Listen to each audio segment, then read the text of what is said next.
What's going on everyone and welcome back to the channel. Today we are going to talk about my own personal pal tier list for every class in the game. I spent a lot of time in the game, more than 20 days. I spent a lot of money as well, and I am currently farming in Chaos 144 today. So I tried many things, and the tier list I'm going to show you is based on my own personal experience of the game. So this is the tier list. On the left, you have every different pals with different rarities. You have the stats given by every pal, as well you have all the classes at the top and the different ranks. S means that it's perfect for the class you have. A means that it's great, it's gonna add a lot of power to your account, to your class, and you can use that. B, it depends. You can use it, it's gonna provide an extra thing to your class, but you probably have better. And C, avoid using that pal for that class. So before talking about the pals and the ranks, you have to understand correctly every classes in the game. The first one being the Martial Sage. This is the only tank we have in the game. He's gonna be useless in PvE. I mean, you are not gonna deal high damage with him in PvE, but in PvP he might be really annoying because he's gonna be really tanky, regen a lot of HP over time thanks to his passive skills. And if you have a ton of HP, shield, and HP regen, damage resistance, etc. on that guy, he's gonna be annoying in PvP, almost unkillable, I think. The Warbringer is a damage dealer class. You're gonna need a lot of counter on him and a lot of crit rate, crit damage. This is the way you want to play that class, to deal a lot of damage to the enemy. Every 10% HP lost, you are gonna increase your attacks. This is not a tank class, okay? Maybe a bit tankier than the others and a bit less damage, but this is the way you want to build the class, around damage based on counter and basic attack. Then you have the Archer class. The first one, you need first to concentrate around the crit rate, because every time you are gonna land a crit, you are gonna increase your attack for 40% for 1 second. So crit rate first, crit damage, then attack speed, combo. The second Archer class, the Crossbowman, you want to focus on the combo first, then the attack speed, the crit rate, crit damage, and finally the basic attack damage. The Prophet, you want to focus on the skill damage, the stun, and the evasion. The Mage, in my opinion, is a bit special to play. Tell me what you think about that in the comment below, but in my opinion, he needs first a high skill damage, but then he's also gonna need some basic attack damage, because if you have a look to his last passive skill, every time he's gonna use a skill, he is gonna do some extra basic attack damage. So the more the basic attack damage you have, the better, right? But I might be wrong, so tell me what you think about that in the comment below if you are using a mage. You need as well to have a lot of skill crits, and playing that class with some stun can be nice too. So now let's talk about the pals.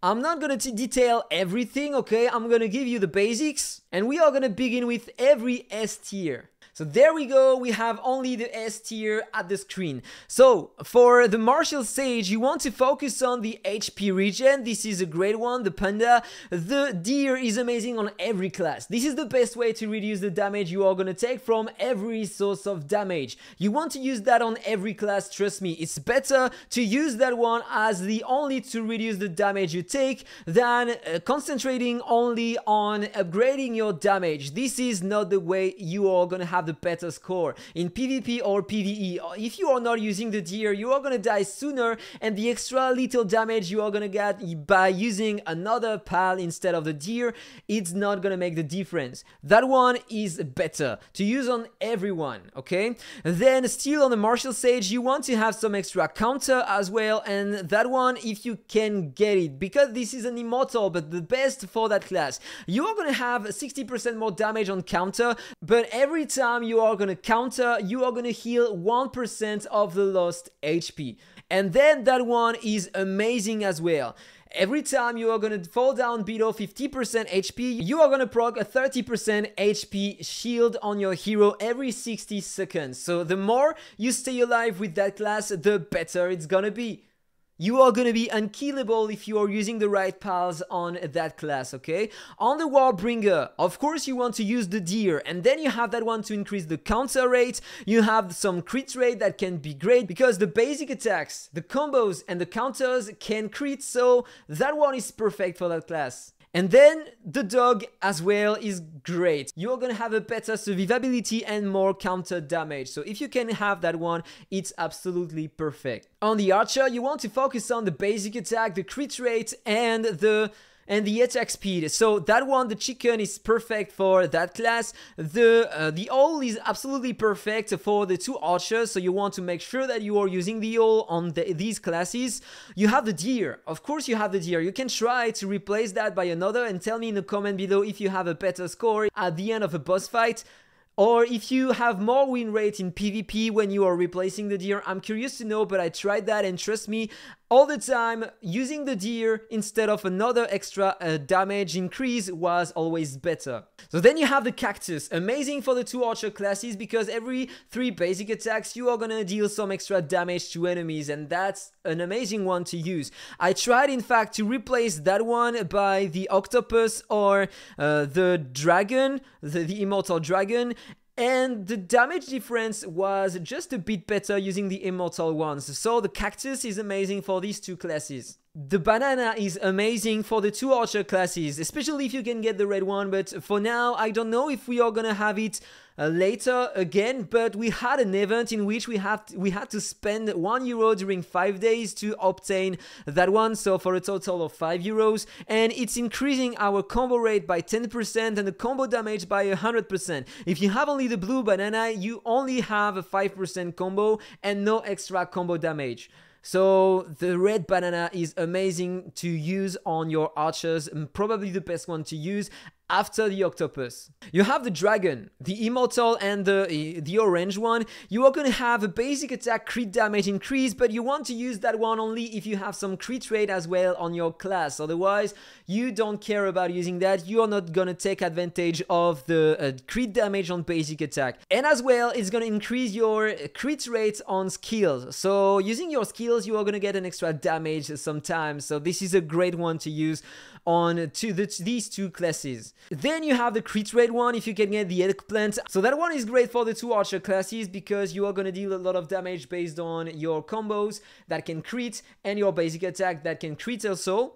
The octopus is perfect, more combo damage and extra damage after every 3 combos. So that one is perfect. And that's all for the archer classes. And then you have the healer and the mage. More skill damage is the best thing you want to have on them, so make sure that you are using the sprites all the time. The skill regen is important as well. You want to have that so you are going to have your cooldowns more often and use more often your skills, and your damage are going to come from your skills, so make sure that you can reduce the cooldown of your skills. So use that hydro sprite. Then the deer, of course. Always the deer. The cat is great too because every time you are going to use a skill, you are going to deal some extra AoE damage. So I decided to put an S here, and I think I have an A there. And that's probably because you want to concentrate on your skill damage with the Dark Lord, and there on the healer you are gonna have a bit less damage on skills, and so the extra source of damage is great to take. And then of course that one, the Drake, on both of them to have more skill crit rate. This is important, and you are gonna have an extra damage on the basic attack, so this is great to take as well. And finally, that one is amazing because you want to play with stun on the two classes, and so you are gonna increase the duration of the stun by 30% and more damage on stun enemies 25% more. So this is a great one to play as well. If you don't have all the S ones, some immortal ones, you can still use the A ones. The tortoise is great to be used on every class in the game, in fact, but a bit better on the martial sage because yes, of course you want to be sure to have that so you have a better survivability, but on the others, the 60 seconds, maybe you are not gonna survive 60 seconds in total, so it's maybe less effective on the other classes. This is why I have an A everywhere, because on the others you want to concentrate first on the damage or on the stun for the prophet. The pile damage with the lizard can be cool, but the biggest damage you can inflict in the game come from your skills or your basic attacks, depending on this class you are gonna use. The martial sage and the prophet, the healer, are gonna deal a bit less damage than others, and so maybe it's cool to upgrade to increase the pile damage, okay? This is just a supposition, I don't know, but every time I tried to increase the damage of my piles, it was always bad. So these are the A ones. the B ones. By the way, talking about the B rank, the snail in my opinion is really bad. I mean, it's useful only versus some specific bosses in campaign to slow them down, and so they are gonna take more time to reach you and deal damage to you. But in fact, you are gonna use some skill to disarm enemies, then they are not gonna deal any damage to you within 3 seconds, and so they are going to reach you and start hitting you. So if they come to you and then you disarm them, you are still not going to take any damage, so it's useless in my opinion to use the snail, okay? And in every other content, every guild boss, every PvP battle, everybody is already fighting at the beginning, no matter the class, the distance, etc. So in my opinion, the snail is completely useless. But I decided to put the B rank because sometimes it can help in campaign. Then I have the B rank on the snow sprite because it's a kind of way to reduce by an extra the attack speed of the opponent, but 15% is not that much. It can depend on the things you are going to use. So if you are a tank, for example, you want to slow them down because you want to reduce the damage they inflict, the damage you take, and your survivability. But in fact, if you want to reduce your damage, the deer is always better than that one. Because the attack speed, you are going to take less basic attack damage, but if you are using the deer, you are going to reduce the skill damage you take, the power damage you take, and the basic attack damage you take as well. And then the others depend on your class and the ones that you want to avoid using on the classes. So there we go, you have everything again. So guys, that was all for the video. Let me know in the comment below what do you think about it. If you think that a PAL deserves a better rank or a lower one for a specific class, I'm curious to know, so I'm gonna update that in the future depending on what you are gonna say to me. Don't forget to like, comment and subscribe. Have a nice day and see you in the next one. Bye bye.